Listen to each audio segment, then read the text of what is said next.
already start sharing my screen. Yes.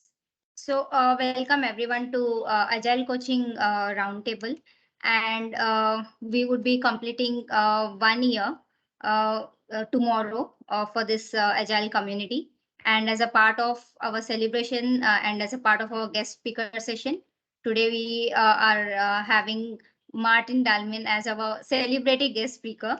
And to, it's like to just introduce Maarten. I would not take much of time because it would just go on. So just to start with, let me put it this way: Maarten is like a celebrity product manager, if I can say so. And he has worked with many award-winning startups, scale-ups, and corporations in various roles. And now he has taken that leap as an independent product management, agile, and Scrum consultant, working with companies all over the globe.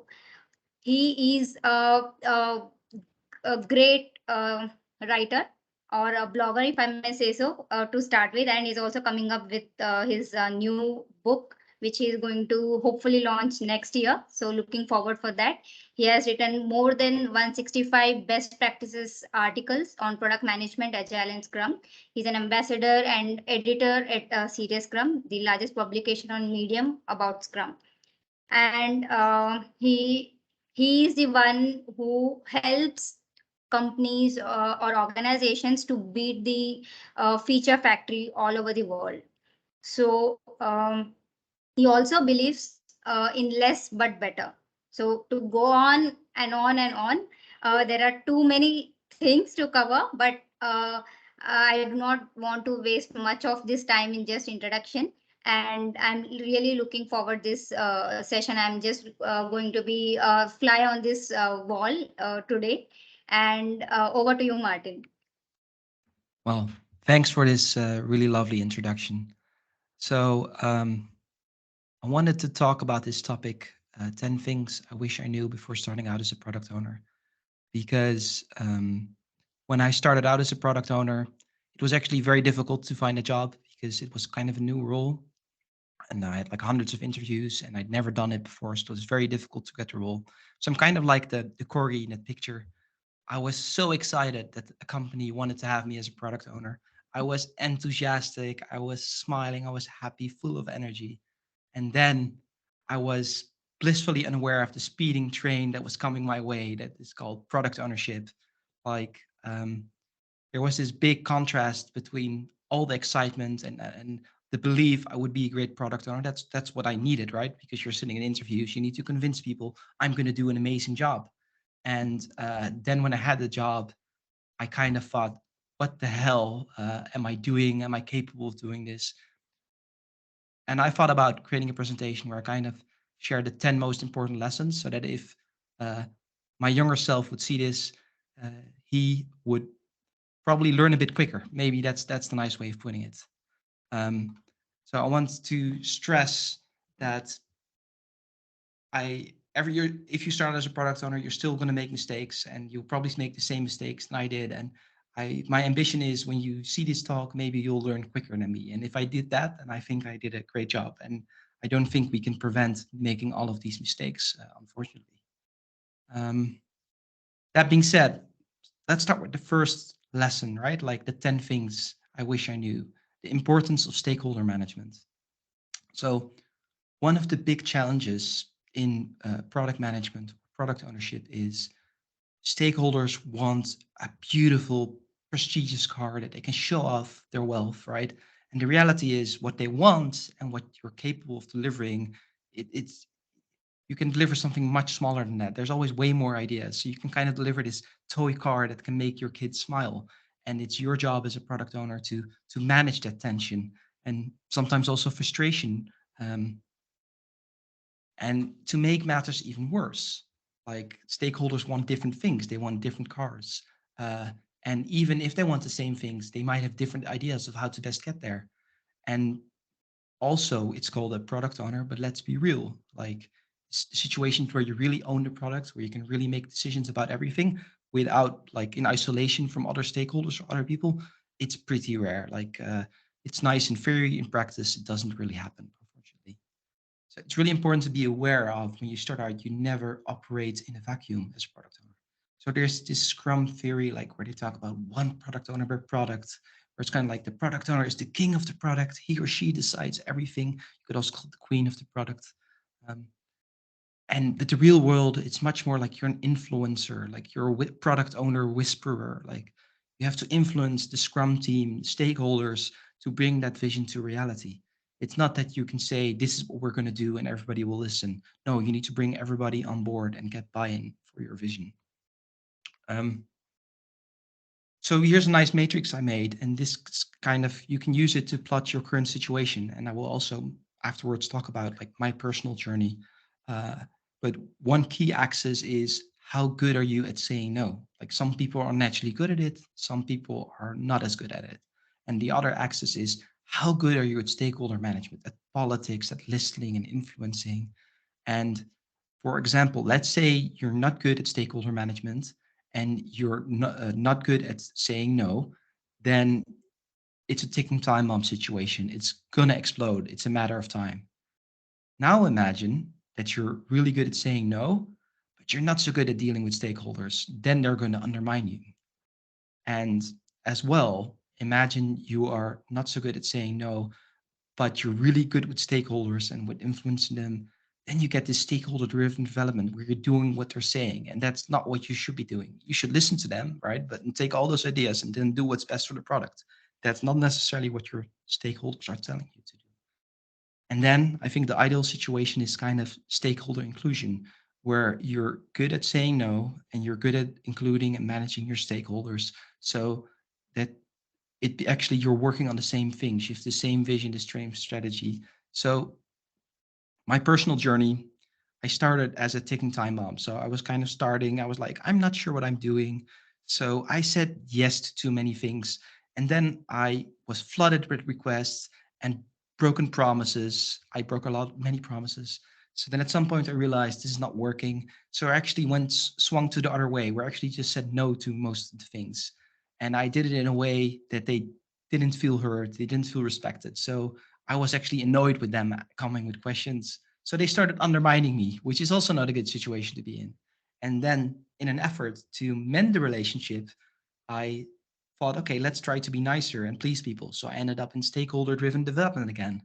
And then in the end, I figured out, okay, pleasing doesn't work. It's better to involve them earlier and work together, make common goals, so that instead of them being unhappy when you're already doing it, you have this confrontation or this negotiation as early as possible. So what's really important is, so this is the lesson I've learned, is you have to make your stakeholders feel included. You need to make them feel heard and respected. So you already should be talking to them and building a relationship before you need them. And you should already be involving them with the vision and the strategy and the roadmap, because then it's our vision, strategy, and roadmap, not yours that you're throwing over the fence to get feedback on. And the key thing you need to develop is these influencing skills, because you need a lot of confidence to do this, because it's very scary. It's much easier just to produce this pristine PowerPoint, throw it over the fence, and then get feedback, because you're in total control. And this is way more uncertain and scary, but it produces better results. And also, the next lesson I had to learn is it's really important that delivering value is a team effort. It's very easy to think I'm the product owner, I make the decisions, but in the end, it's all about the team. And when you do complex work, it means there's going to be surprises. You don't know enough before starting, and it means your plans will have to change because you don't have enough information and understanding.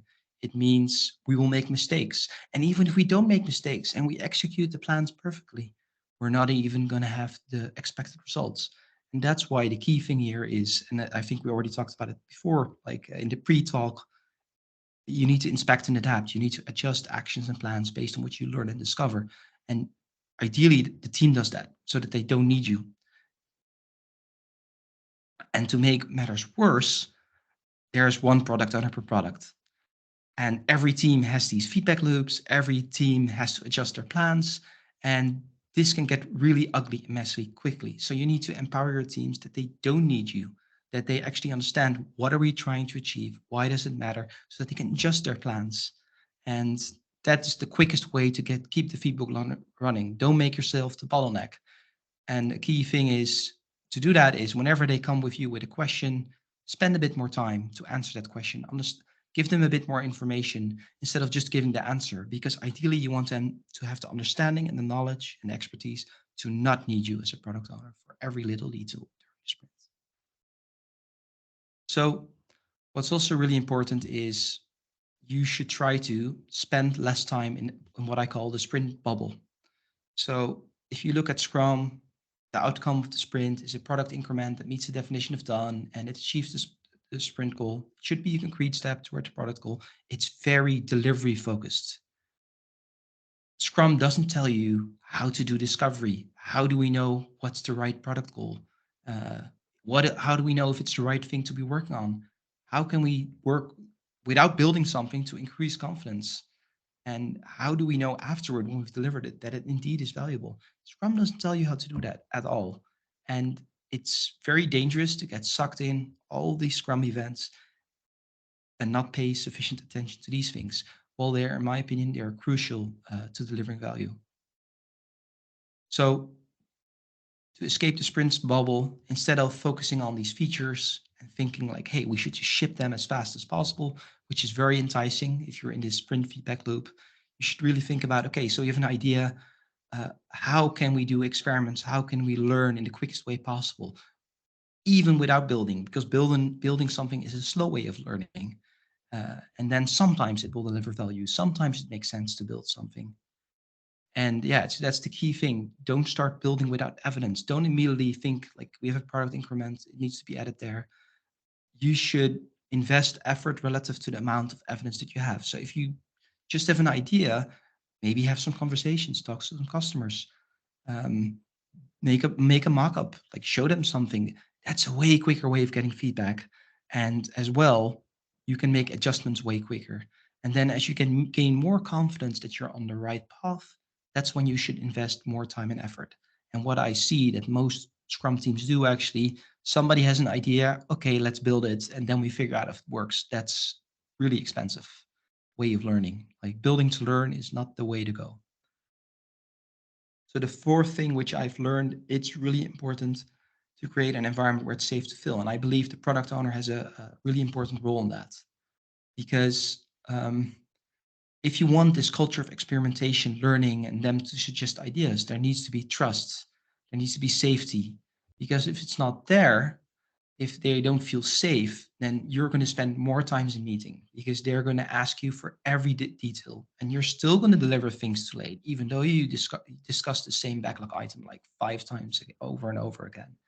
And you also deliver less value because they will just think I have to deliver this on time, and they'll tune out for everything else because they will become disengaged. They're just worried, I don't want to be punished for not delivering on time. And yeah, so without failure, there'll be no learning, no experimentation, and no discovery. And the product owner has a crucial role, because what I often see happening is that product owners actually put a lot of pressure on the team. When they don't deliver, they kind of act like they're outside the team. And that's not the way to go. Like, we're all part of the same Scrum team, and we fail and succeed together. And I think that's really, really important. This is the classic Steve Jobs statement. So focus is super important, and the product owner is the key person to help with that. And it means no saying to a lot of good ideas. So the way he phrases it, innovation is saying no to 1,000 things. That's the main job of the product owner. Make sure there's a focus. There are thousands of things we could be doing. What are the 1 or 2 things we really should be doing now? The sixth thing I would recommend is keep your product backlog short. So whenever you arrive somewhere and there are like 700 or 1,000 product backlog items, that's a big waste of time. So it kind of looks like this sheep, like an absolute unit, like it's a big mess. And it's really important to clean up the mess, because if you have a large product backlog, it's full of it, like it will contain all the insights. It will be outdated. And by keeping it fresh, you have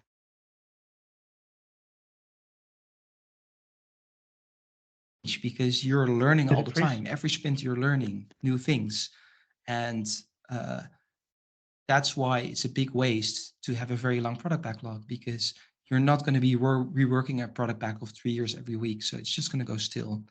And if you don't do that, you're going to be acting on outdated knowledge, and you're going to waste a lot of time and effort to make it fresh again. So the seventh thing, and this is maybe a counterintuitive one, but I firmly believe it's essential. As a product owner, you often work with developers, and they will give an estimate which is super high. And it's really important to understand, where does this estimate come from? Like, why do they believe it takes 3 months? Could it be done in less? Like, and it's not to judge them or to tell them like they're doing a bad job. No, it's to understand, could it be delivered in a more simple way? And I see this conversation not happening enough, unfortunately, because very often people think, I'm the product owner, I'm only responsible for the value, and the team is responsible for technical solutions. But that's not the case. Like, technical solutions affect the delivery of value. So you need to have this interactive dynamic between the product owner and the team to figure out, like, are we really working on the most valuable things, and are we solving it in the simplest way?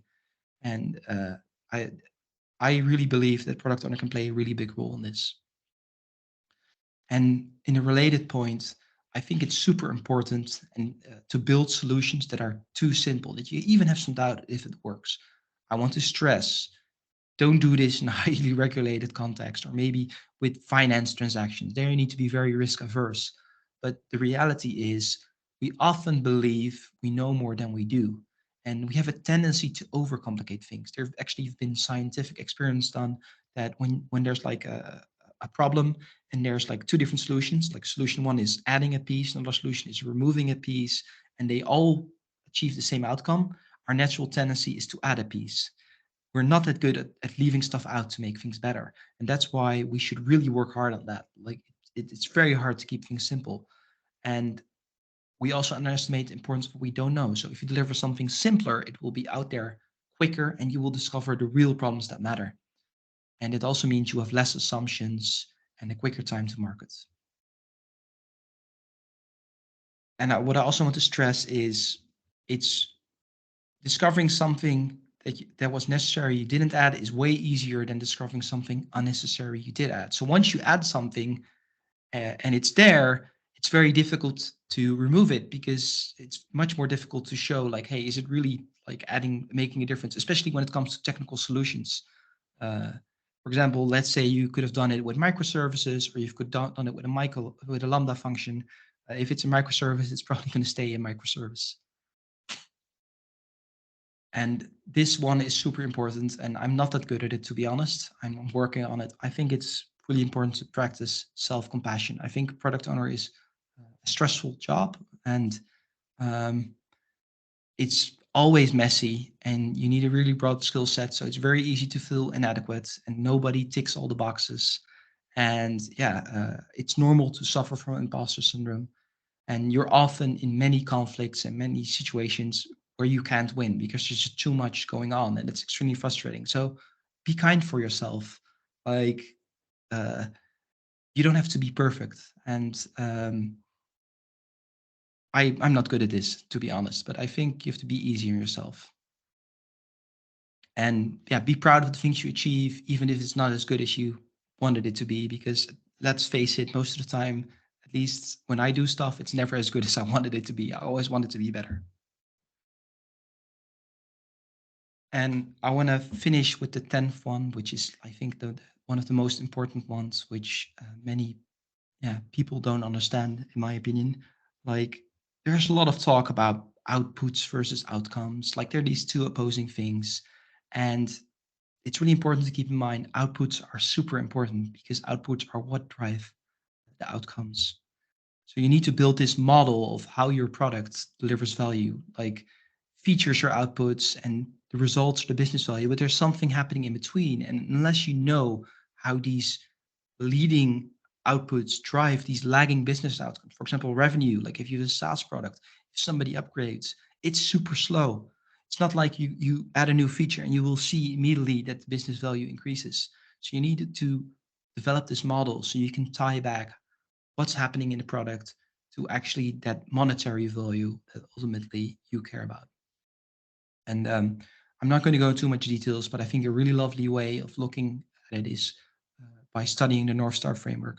It's actually a model of a single metric which you can use for your product that represents both customer value and business value. So a good example is Spotify, time spent listening to music.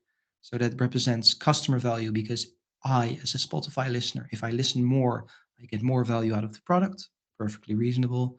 And if there are more subscribers or more people listening, it will also increase. And then you can think about, okay, so how can we influence that? Like better recommendations, would that help?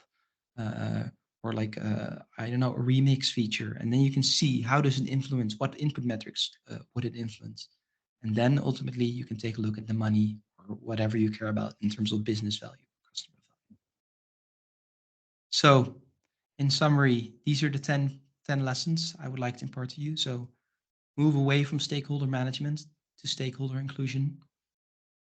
Make delivering value a team effort. Don't make the product owner the bottleneck. Don't focus just on the sprint bubble, delivering something. You need to cover discovery, delivery, and validation. Make sure there's a safe environment so that the team can learn and experiment, and they're not going to be constantly asking you every detail, every stone unturned. Like they're willing to take risks. It's your main job to make sure there's a focus. There are always many things you can do. Keep your product backlog super short because it's kind of like every product backlog item is like a monkey that needs a banana to stay alive. So the more product backlog items you have, the more monkeys you need to keep feeding bananas, and that's not very productive. Challenge technical solutions. I want to stress they should also be able to challenge you. So it goes both ways. Like they should be asking you, why is it valuable? Why do we think it makes a difference? But the same extends to the product owner as well. Build simple solutions, maybe even the solutions that are too simple, because then you encounter reality and you can always make it more complicated. Be easy yourself. Being a product owner is super tough, and figure out how your product delivers value, like how the outputs or what the customers doing your product leads to business value, because then you can influence it. You cannot just steer on these lagging money outcomes. It's you will be in the dark. Thank you very much. I'm very curious for the audience questions. Thank you so much, Maarten, for this insightful session. I'm sure that many of the aspiring product owners, or maybe even the product owners, I'm sure that they would have taken a lot of insights from this, because these are something which people don't get to hear generally. I mean, these are something coming straight out of your knowledge bank, wherein you have got this extensive experience, and that's the reason why it is more special and important for all of us. So I think we can open up for the Q&A quickly, and anyone who would like to ask Maarten anything about. Yes, Vivek. Yeah, I'm curious. Hi, Martin, Vivek here. First of all, thank you for this wonderful session. Uh, Moving back to a point that you mentioned, especially on Scrum, where you mentioned that Scrum is more focused towards uh, Yeah, delivery way of working rather than yeah, discovery way of working. So I yeah, just wanted to understand, or if you can just talk more about, like, uh, those Scrum talks about the prospect of lean and empirical way of approach, and though it proposes or promotes, failing early kind of, or getting into more of a yeah. feedback loop kind of a way. So does it not represent a different model? I mean, based on how it works on lean and feedback Or way of yeah. mechanism. So I just wanted to understand, how does it differentiate? So what is the purpose of a sprint? It's to deliver a product increment that meets the definition. So it's working software, right? And in my opinion, Absolutely. discovery does not start with working software. Like that's usually one of the final things. And you need to do discovery. You need to pick up the phone, talk to the customers, Then the next step could be, hey, talk to 2 more customers, do a high fidelity product. You're not building anything, you know what I mean? Scrum doesn't tell you how to do that, but it's absolutely crucial because building is a slow way of getting feedback. Like, and yes, it is a crucial, right? Because at the end of the day, I don't know what's the English saying. The proof of the pudding is in the eating, right? You need to make the pudding and check if it tastes good. But there are many steps you need to do before, and Scrum doesn't tell you how to do that. And a discovery, for example, can help you with setting a good product goal, a good sprint goal. But yeah, this is what I'm thinking. Like, and that's why my claim is it's way more delivery focused, because it really talks about if you have a good product goal, if you've got a good sprint goal, yes, you can go, right? But where does that come from? It's not like that somebody just says, oh, this is what we're going to do. There's many steps to do before. Hope my answer makes sense. Yes, yeah, thanks for that. Okay. We have Rohita as well. Yes, Rohita, you can ask your question. Hi, Maarten. Rohita here. Thank you so Hi. much for the question. I have been a fan of yours through LinkedIn. So attending your session in person, it's like kind of a small dream come true. Thank you so much for your time. Thank you for the kind words. Maarten, most of the time when we have all these processes in place, there are, it often happens that the processes are not followed in the ideal way. The everything is contaminated and polluted in terms of like it's just for the namesake of following. Yes, we are implementing Agile, we are implementing Scrum. Yep. We have, Yep. These are the rules of Scrum. These are the things to be followed by Scrum. So, but when it comes to, I have seen some projects and some situations where the product owner is being made to play the role of a Scrum Master as well. I mean, it's very contradictory situation because product owner represents the client and the stakeholder. The Scrum Master represents the team. So it's like you're torn between two sides. Do you go with the team? Do you achieve what's stakeholders interest? So have you witnessed such kind of situations? If yes, what was your workaround, or how would you suggest when you have such situations? So here's a few things to keep in mind, because I'm going to give an answer based on my experience in the Netherlands, right? And I have done both roles at the same time. And to be honest, when I did both roles, I never had problems because my mindset is building empowered teams. Like, I want the team to not need me and be capable of delivering value. And I think a good Scrum Master wants that too. And I personally feel like if that's what I want and that's what the Scrum Master wants, right, then I think the main limitation is knowledge, like expertise, time, you know what I mean? That's where the problems come from. But in my situations where actually I was able to do both roles because how do you say, I had sufficient expertise. It was smaller companies, I have to be fair, right? So I didn't have all this organizational mess, like strange processes. It was already pretty lightweight. So imagine you're working at a big corporation, right? And everything's a mess. I think doing both roles, even if you have sufficient expertise, probably not a good idea, because you will have an extremely complicated stakeholder landscape, and you will have a big organizational mess to attend to, and you won't have enough time. So yeah, the answer is it depends, but I hope I did share my experience so that you, yeah. Did that answer your question completely, or is something missing? Let me know. Sort of. Yes, like how you hinted at, and mostly at smaller organizations, at startups, this kind of thing often is seen, wherein a person is made to play multiple roles because, the budget issues and resource issues and all that. But I'm thinking of a scenario wherein this particular person who's given the role of a product owner and a Scrum Master comes from a third-party vendor. So in that case, whom do I favor? Because I am a third-party person. I have a client. I have a team which is working for the client. So when there are decisions to be taken, how do I take sides? I mean, And so that's really tricky, and I find it like disturbing.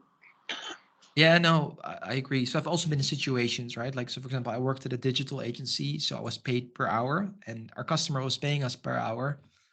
So yeah, we had contracts. So the contract said, deliver this, and then we would get paid. So what I did is actually think about how can I help the person that determines my pay rise? Yeah. And it's not about like the customer at all. And that's unfortunate, right? But that's the reality. Like, so if you're in that situation, you need to think about how do you do what's best for you, unfortunately. Because if you, for example, let's say you help the customer more than the third party you're a part of, probably you're going to get a negative performance appraisal.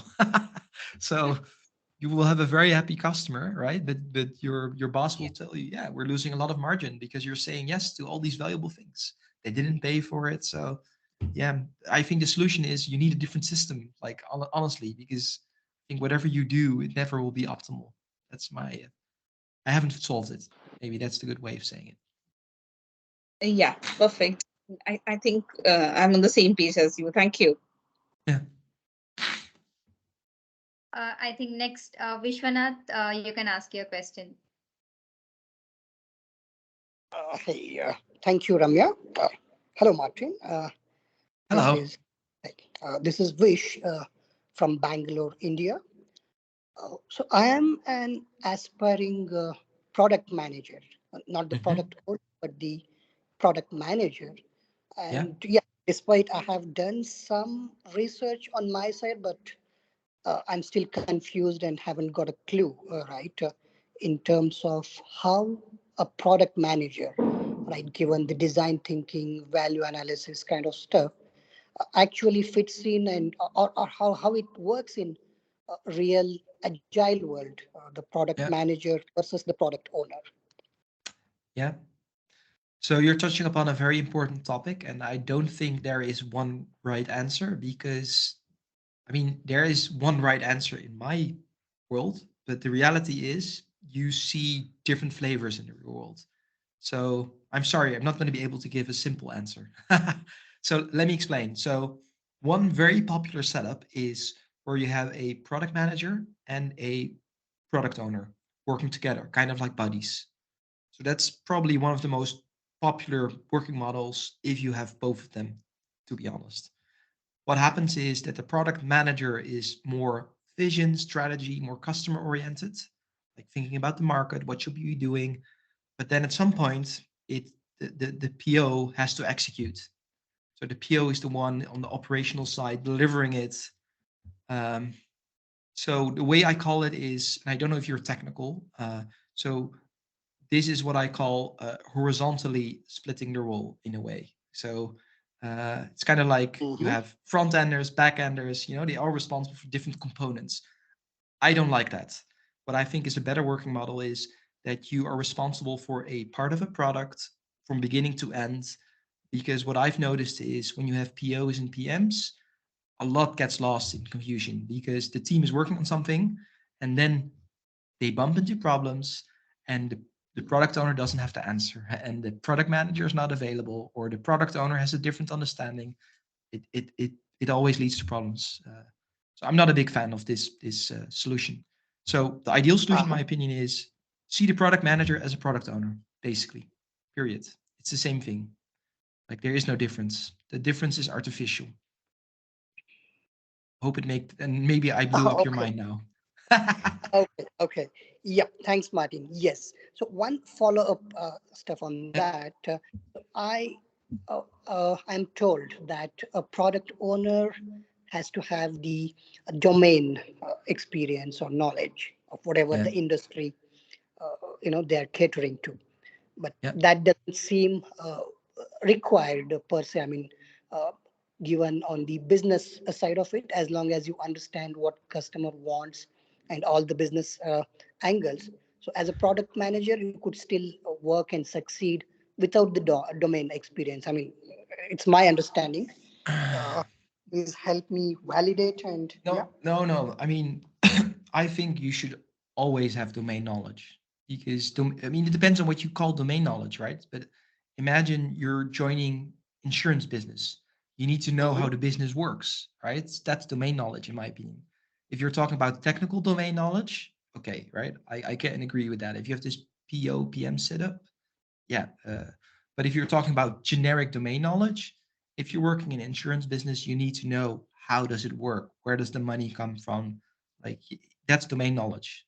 And you maybe you do not need to know all the intimate details, like a product owner, for example, when they come with questions, like all the edge cases, but you still need to know the big picture and how it all fits in together. Does that make sense? Yes, Maarten. Thank you. Yeah. No Thanks, problem. Marco, you can ask your question. Hey, Marco. Hey. I was actually writing a little bouncing thought on what was being talked about there about PMPO, which is a really interesting subject. But I actually only have the time for my questions, so I'll finish my writing after that, and you can bounce on that in the end. In the ninth thing, I think it was about compassion. This really resonates with me, self-compassion. And while I maybe you have good advice or good words of advice there, it's not easy.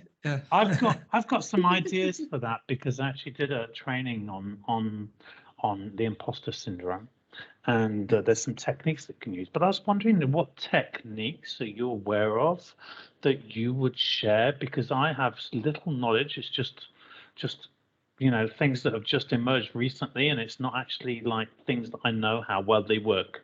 So do you have any techniques that you use that you would suggest that people that are suffering from imposter syndrome, how they can actually be more self-compassionate, be kinder to themselves, how they can actually focus on themselves as being someone that is legitimate? I think this would be an interesting question for everyone that's upcoming as a product owner. What do you think? Yeah. So maybe that's something, if I ever give this talk again, I should look into it. I'm kind of winging it, right? But what I really try to do is really think about, so what's interesting is when I look at other people, I'm not as judgmental. You know what I mean? I'm far more easily satisfied. So one of the things I try to do is be aware is the way I'm judging myself compared to how I'm judging others, it's completely like double standards and it's not fair, right? So I think this is one of the things I really try to keep in mind. Like I'm being not fair to myself. I'm a human being. I'm fallible. I don't need to be perfect. Nobody is perfect. And yeah, just I constantly try to remind myself and giving yourself permission to suck, like everybody makes mistakes. Everybody is late for meetings. Everybody does some dumb shit every now and then. Everybody, like, look at Elon Musk. Like, no offense, everybody does dumb shit, and I think that's the key thing. You need to keep reminding yourself you don't have to be perfect. You're good enough as you are. That's kind of the things I try to do. Like, and be grateful, like, of the stuff you achieved. Like, spend more time thinking about, like, hey, I'm proud of this, instead of always thinking, I could have done this better. I could have done that better. And yeah, it's kind of like the way you frame accomplishments in your head. That's what I try to do.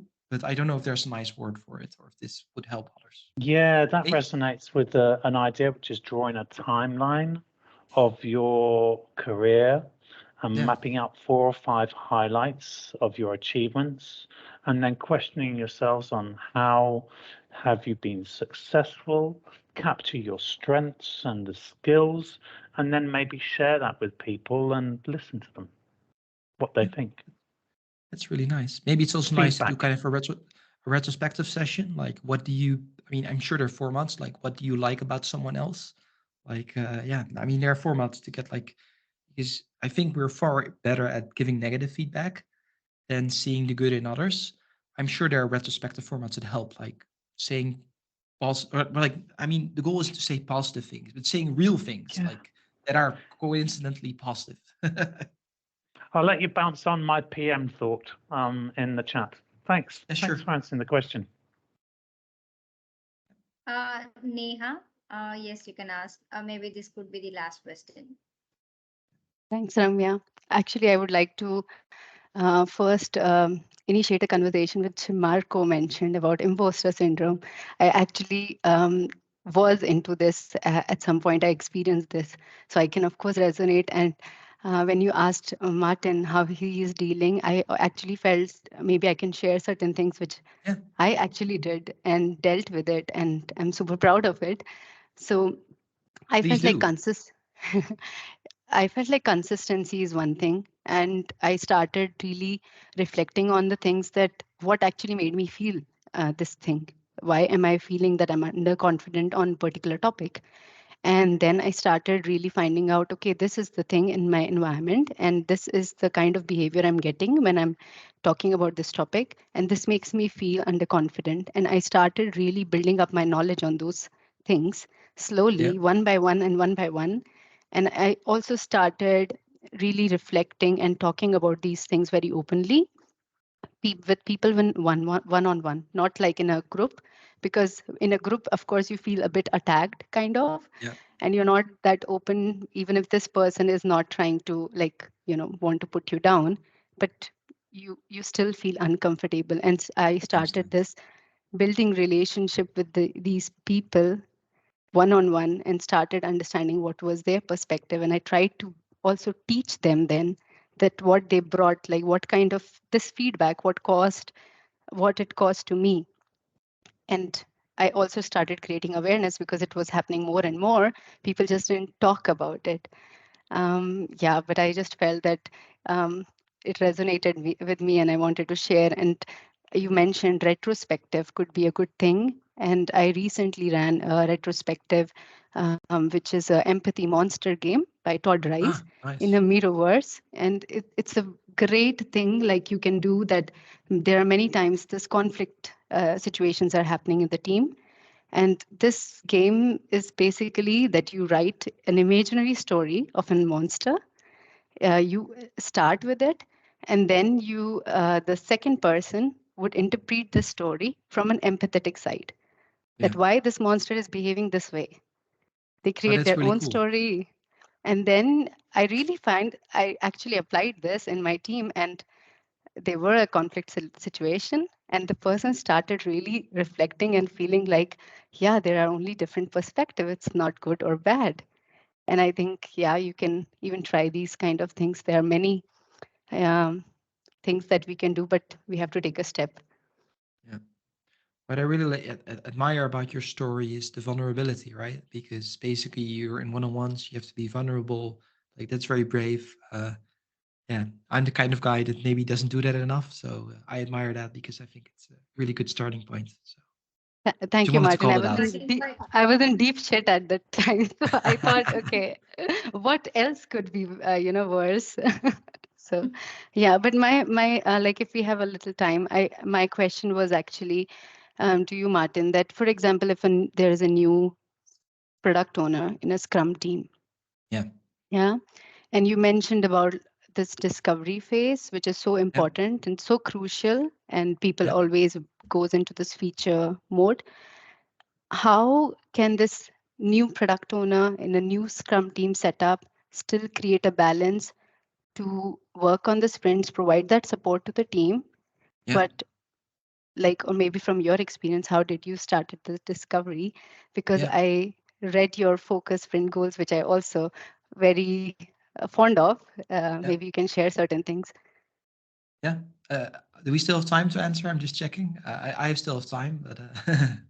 So Maarten, it's up to you. If you have time, then we have time. Okay, that I have time as well. So, so I think the key thing you have to, which is really important, is if you join a team that's not good at delivering, fix the delivering, right? Like you shouldn't try to fix everything at once.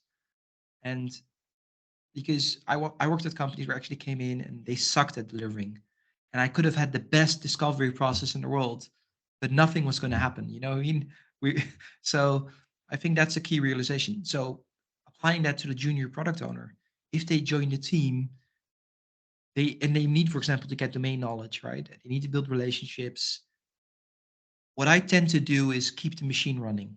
You know, I'm not going to start with discovery because I'm very happy just to understand what they're doing, what they're currently trying to achieve. And I need some time to as well understand the business. How do we deliver value? And when you have the feeling like, hey, things are running comfortably, like I understand the customer a little bit, the business, that's the moment, to think about, okay, now we're going to look into discovery, in my opinion, because I don't believe in trying to fix 10 things at the same time, like that it doesn't work that way. So that's what I would do with this product owner. I would get them up to speed, the delivery part is running, and then I would work together with them like, okay, so you've delivered this. Is actually anybody using it? No, nobody is using it. What could we have done to prevent that? Like, how would you approach that? So, and that's, I think, a good way, because they see that they made a mistake, right? They delivered something, it was a waste of time. And then, okay, so what would you have done? And that's kind of a way to do it, I think. I hope it answers your question. Yes, it does, Maarten. Thank you so much. And also one point I would just like to add, Maarten, you said when Neha mentioned that about that vulnerability and having that one-on-one connects and all of that, right? So you mentioned that you are not being that vulnerable and all of that, but the fact that you have you are admitting in front of so many people that you're not doing enough, and you are being like self-criticizing, that itself shows that you are vulnerable, right? So I Okay. think that you have to be bit less critical about yourself. And if you ever feel so, I think you should connect with, you pick anyone from the LinkedIn or anywhere else, just try to listen to them about yourself. So you will feel good about yourself. Oh, I have did a great job. So that would really help, I must say. Thank you. Thank you. Are there any more questions? Yeah. Anyone else would like to ask anything? So guys, this is your chance. So if you have any questions, you can ask. Well, I guess that's it then, I think. But thank you very much for being a lovely audience and all the interaction. I really liked it. And yeah, I wish you great holidays, so and New much. Year and Christmas. Thank you so much, Thank you, Maarten, Maarten. Thank you, for Maarten. agreeing to do this and for the wonderful session. And thank Thank you you. everyone for joining us, and have a happy holidays and happy weekend. Thank you, everyone. Thank you. Bye-bye. Thank you, Bye. Maarten. Bye-bye. Take care. Thank you all. Bye-bye.